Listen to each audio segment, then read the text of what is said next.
जय हिंद दोस्तों, स्वागत है आपका हमारे यूट्यूब चैनल में। आज हम डिस्कशन करने वाले हैं डीआरडीओ की जो वैकेंसी निकली थी उसके बारे में बात करेंगे। यहाँ पर central for the personal talent management CEPTM के तरफ से यहाँ पर जो है scrutiny actualise and recognise human potential. ठीक है, तो डीआरडीओ को फुल फॉर्म में आपको बताता हूँ। Defence research and development organisation है, जिसमें कि जो कि मिनिस्ट्री ऑफ डिफेंस की अंडर में आती है। आपको अगर मिनिस्ट्री ऑफ डिफेंस के जो हेड है कौन है आपको बताना है। ठीक है, जो गवर्नमेंट ऑफ इंडिया के अंदर में। ठीक है, यहाँ पर जो वैकेंसी है 1901 वैकेंसी है, जो कि senior technical assistant B step B यहाँ पर लिखा हुआ है, और technician A tech A under defence research development organisation technical cadre DRTC। ठीक है, यहाँ पे एडवर्टाइजमेंट नंबर जो है 10 DRTC का है, आप देख सकते हो। यहाँ पे जो डेट ऑफ एलिजिबिलिटी जो है वो 23 सितंबर 2022 होने वाली है। ठीक है, आगे opening date of the online application जो है 3 सितंबर से आपके स्टार्ट हो जाएंगे, जो कि आपकी जो क्लोज डेट रहेंगी वो कितनी रहेगी, 23 सितंबर 2022 तक के रहने वाली है।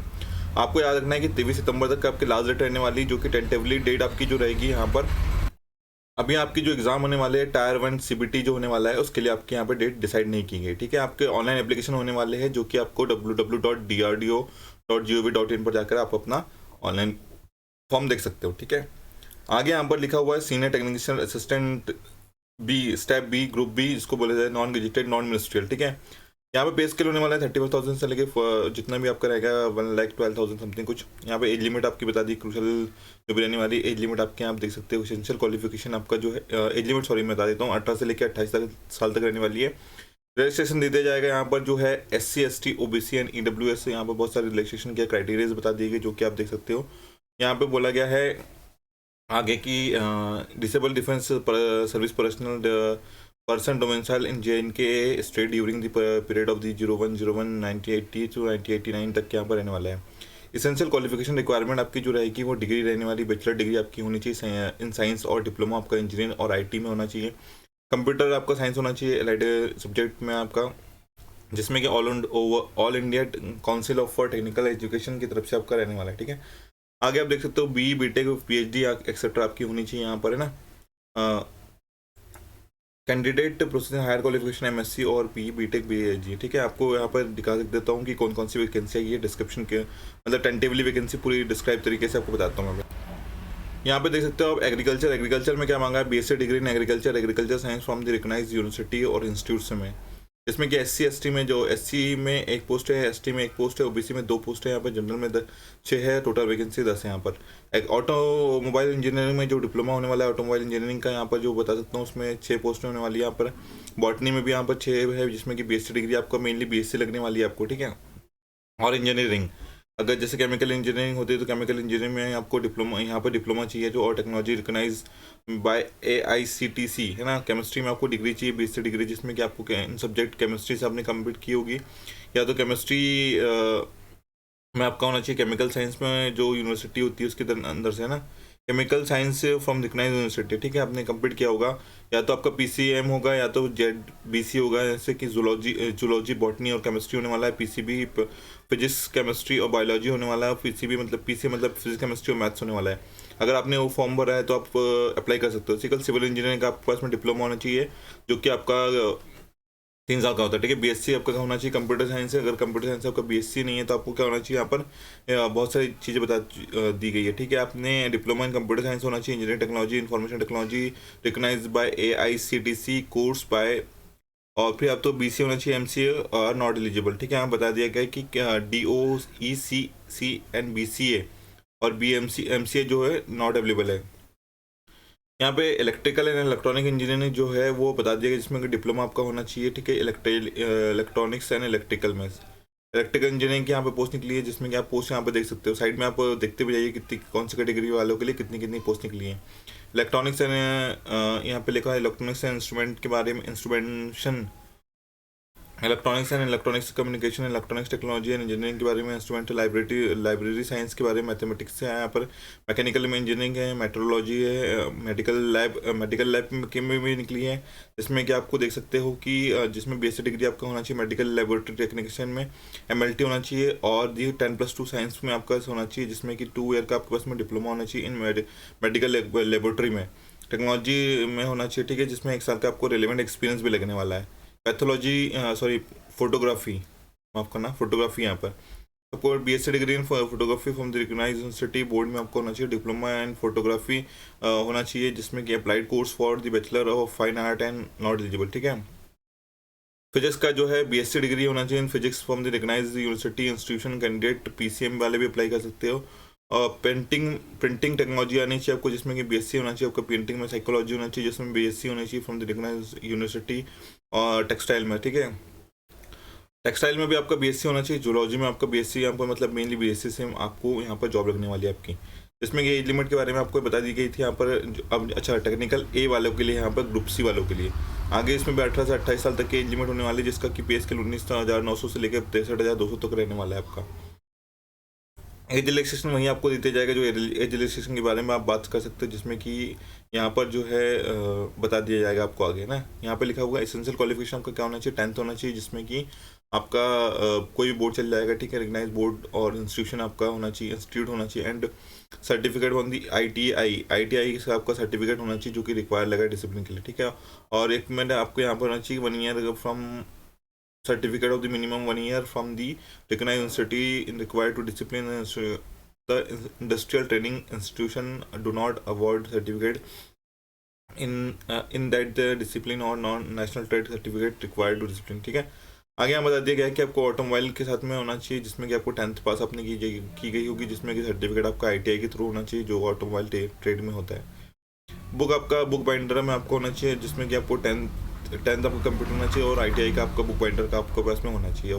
डिप्लोमा कारपेंटर की निकली है, CNC ऑपरेटर की निकली है, कोपा में आपकी वैकेंसी है, जो कि आप कोपा में सबसे ज़्यादा वैकेंसी यहाँ पर दिखाई गई है।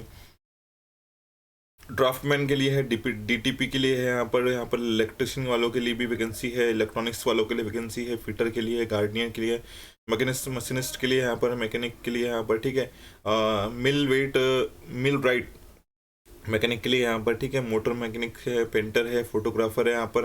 और क्या लिखा हुआ है, रेफ्रिजरेशन एंड एयर कंडीशनिंग के लिए यहाँ पर है, शीट मेटल वर्कर्स के लिए, टर्नर के लिए, यहाँ पर वेल्डर के लिए, इतनी सारी पोस्ट यहाँ पर निकाली गई है। आप यहाँ से पूरा जो फॉर्म है आपका जो है सेक्शन 2 में आपको बता दिया गया है कि आपको सर्विस कंडीशन क्या क्या रहने वाली है। यहाँ पर आप पूरा पढ़ लीजिएगा पूरा, जो भी आपको फैसिलिटीज़ यहाँ पर दी जाएगी, कौन कौन से अलाउंसेस दिए जाएंगे, जैसे हाउस अलाउंसेस, सब rent allowances, transport allowances, children allowances, बहुत सारे जितने भी अलाउंसेस आपको यहाँ पर दिए जाएंगे, उसके बारे में आप पूरी डिटेल पढ़ सकते हो। सेकंड, टर्म्स एंड कंडीशन है कि आपको पोस्टिंग टर्म्स ऑफ पोस्टिंग जो बता दी गई है, candidate must have to their preference for the posting to various stations related to the post code in the application, ठीक है। आपको पूरी जो भी पोस्ट कोड रहेंगे उसके हिसाब से आपको यहाँ पर भर्ती का जो बता दिया जाएगा। आगे दिखाया गया एलिजिबिलिटी क्राइटेरिया जो है, all candidate condition to be determined with the reference of the crucial date and eligibility to mention in the advertisement. Nationality के बारे में आपको बता दिया गया है कि आपको इंडियन सिटीजन होना चाहिए। एसेंशियल क्वालिफिकेशन रिक्वायरमेंट के बारे में आपको बताया है यहाँ पर। एंड आपका मेडिकल क्या होने वाला है, मेडिकल फिटनेस के बारे में आपको बता देगा कि फिजिक गुड आपका होना चाहिए। कोई यहाँ पे क्राइटेरिया पर्टिकुलर यहाँ पे बताया नहीं गया है मेडिकल के बारे में, बट ये आपको पूरा कंप्लीट होना चाहिए। हेल्थ एंड फिजिकल परफॉर्मेंस में भी interference in efficiency discharge of the duties provisionally short listed candidate will be subjected to the medical examination. आपको जो शॉर्ट लिस्ट होने के बारे में आपको मेडिकल एग्जामिनेशन के लिए यहाँ पे भेजा जाएगा। नो ऑब्जेक्शन सर्टिफिकेट होना चाहिए जो एक्स सर्विसमैन वाले हैं उनके लिए। आगे यहाँ पर बता दिया गया रिजर्वेशन बेनिफिट, जो जिसको रिजर्वेशन का बेनिफिट चाहिए उसके लिए यहाँ पर पूरा डिस्क्राइब कर दिया गया है कि कौन सी कैटेगरी में कितना कितना रिजर्वेशन दिया जाएगा। आप यहाँ से पढ़ लीजिएगा। आगे हम लोग बात करेंगे यहाँ पर एज रिलैक्सेशन के बारे में। तो एज रिलैक्सेशन के बारे में यहाँ बता दिया गया आपको कि किसको एज रिलैक्सेशन मिलेगा, किसी को नहीं मिलेगा, ठीक है। हाँ, यहाँ पर पढ़ लेते हैं हम लोग कैसे आपको अप्लाई करना है। तो आपको अप्लाई करने के लिए आपको क्या करना है, सबसे पहले यहाँ पर DRDO रिक्रूटमेंट की जो ऑल द लिंक जो है ना यहाँ पर कहाँ पे मिल जाएगी आपको लिंक जो है DRDO recruitment CEPTTM notice board यहाँ पे अवेलेबल है DRDO वेबसाइट में, जो है www.drdo.gov.in पर जाके आपको मिल जाएगी यहाँ पर, ठीक है। सबको यहाँ पर पूरा फॉर्म भर देना है। मैं आपको फॉर्म भर के बता दूंगा, जो कि 3 तारीख को अपना फॉर्म स्टार्ट होगा। जब आपको एप्लीकेशन यहाँ पर जो लिखा गया है पोर्टल ओपन 3 तारीख को हो जाएगा, जिसमें कि क्लोज जाएगा 23 सितंबर 2022 को। यहाँ पे CEPTM का जो है responsible for the responsible of candidate not able to submit their application within the date of the due to aforesaid reason के बारे में। अगर आप कंप्लीट नहीं कर पाते तो DRDO उसका रिस्पॉन्सिबल नहीं होने वाला है। The following document and their scan copy must be kept ready before the filling online application. आपको जो एप्लीकेशन जो फॉर्म आप भरोगे जब आपको लेके क्या लिखा हुआ है यहाँ पर, क्लास 10 के आपको सर्टिफिकेट होना चाहिए, फोटोग्राफी यूज रिसेंट आपको फोटोग्राफी यूज़ करना है जो कि 30 दिन पहले का होना चाहिए, kept sufficient copies of the same photograph of further future use के लिए आपको रखना पड़ेगा, ठीक है।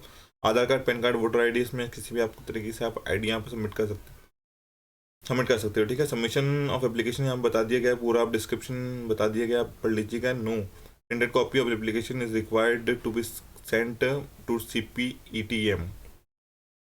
आगे आपको लिखा गया है एप्लीकेशन फीस जो है, मोड ऑफ दी पेमेंट कैसे रहने वाला है आपका, क्या क्या आपको फीस रहने वाली है, तो 100 रुपये आपकी फ़ीस रहने वाली है, जिसमें कि आपको नॉन रिफंडेबल रहेगी, ठीक है ये। और किसके किसके, हाँ यहाँ पर लिखा गया है कि ऑल वुमेन्स ऑन SC/ST कैटेगरी, PWD ESM कैंडिडेट के लिए यहाँ पर फीस की रिक्वायरमेंट नहीं है। आगे हम लोग फॉर्म देखेंगे यहाँ पर कि एग्जामिनेशन सिटीज़ फॉर टायर 1 के लिए कौन कौन सी सिटीज़ आप बता दी गई कि आप देख सकते हो, जिसमें कि यहाँ पे आगरा, अहमदाबाद, बेंगलुरु, भोपाल, भुवनेश्वर, चंडीगढ़, बहुत सारी सिटीज़ हम बताएगी नागपुर, नासिक तरीके से। Application of the multiple post के यहाँ पे बता दी गया, सिलेक्शन पोस्ट प्रोसेस यहाँ पर है, सिलेक्शन प्रोसेस आप देख सकते हो। एग्जामिनेशन पैटर्न के बारे में आपको बता दिया गया, तो एग्जामिनेशन पैटर्न के बारे में आप देख सकते हो। Date of examination admit card है यहाँ पर, वो देख सकते हो आप। CBT for the screening and CBT for the provisional selection के बारे में यहाँ पर है, जिसमें कि नंबर ऑफ क्वेश्चंस 120 होने वाले, मैक्सिमम मार्क्स आपका 120 रहने वाला है, ड्यूरेशन आपका 90 मिनट का रहने वाला है, ठीक है। स्क्रीनिंग क्राइटेरिया आपका जो रहेगा वो 40% of the UR and OBC candidate, 35% of SC/ST candidates के यहाँ पर रहने वाला है, ठीक है। आप आगे देख लीजिएगा।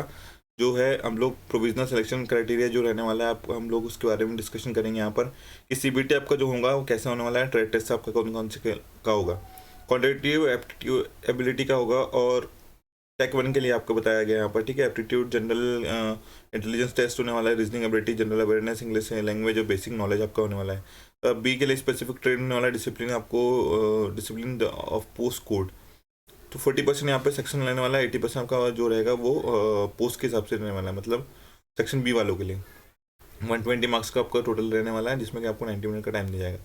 सेकंड में होगा ट्रेड टेस्ट जो क्वालिफाइंग इन नेचर रहने वाला है, जो कि आपको scientific and trade test discipline by the code.